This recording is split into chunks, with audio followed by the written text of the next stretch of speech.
অতঃপর ইব্রাহিম আলাইহিস সালাম যখন তার কলিজার টুকরো সন্তানকে নিয়ে মিনার মধ্যে পৌঁছলেন, মিনার মধ্যে পৌঁছার পর তার আদরের টুকরো সন্তানকে বললেন, হে আমার প্রিয় সন্তান, তোমাকে একটা কথা বলছি, listen to me very carefully, তুমি আমার কথাটা খুব মনোযোগ সহকারে শোনো।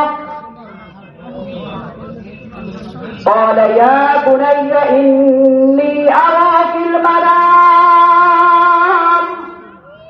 ইব্রাহিম আলাইহিস সালাম তার কলিজার টুকরো সন্তানকে বলল, হে আমার কলিজার টুকরো সন্তান, প্রিয় বৎস, আমি তো স্বপ্নের মধ্যে দেখেছি, ইন্নী আস্তাহুক, আমি তোমাকে জবাই করছি, আমি তোমাকে জবাই করছি, আমি স্বপ্নে দেখেছি।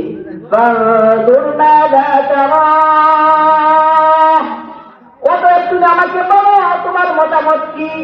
আমি তো তোমাকে স্বপ্নে দেখেছি জবাই করছি, এখন তুমি তোমার মতামত দান করো, তোমার মত কি? সন্তান কেমন সন্তান?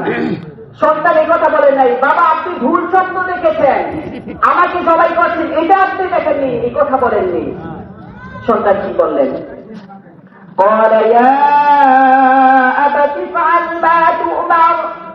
সন্তান বলল, বাবা আপনি যা দেখেছেন তা বাস্তবায়ন করার জন্য মতামত নেওয়ার কোন প্রয়োজন নেই, আপনি যা দেখেছেন সঠিক স্বপ্ন দেখেছেন, অতএব যেহেতু আপনি সঠিক স্বপ্ন দেখেছেন আপনি তা এখনই বাস্তবায়ন করুন, আল্লাহ আপনাকে যে আদেশ করেছে সেই আদেশ এখনই আপনি বাস্তবায়ন করুন।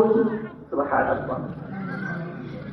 সাতাজিদুনি ইনশাআল্লাহু মিনাস সাবিরিন। অতএব আপনি যা বাস্তবায়ন করুন, তবে শুনে রাখেন, আপনি যখন বাস্তবায়ন করবেন আমি তো আপনার নামে কোনো অভিযোগ করব না, কোনো কমপ্লেন করব না, ইনশাআল্লাহ আপনি আমাকে ধৈর্যশীল পাবেন, আমি আপনার সাথে একমত আছি। সুবহানাল্লাহ।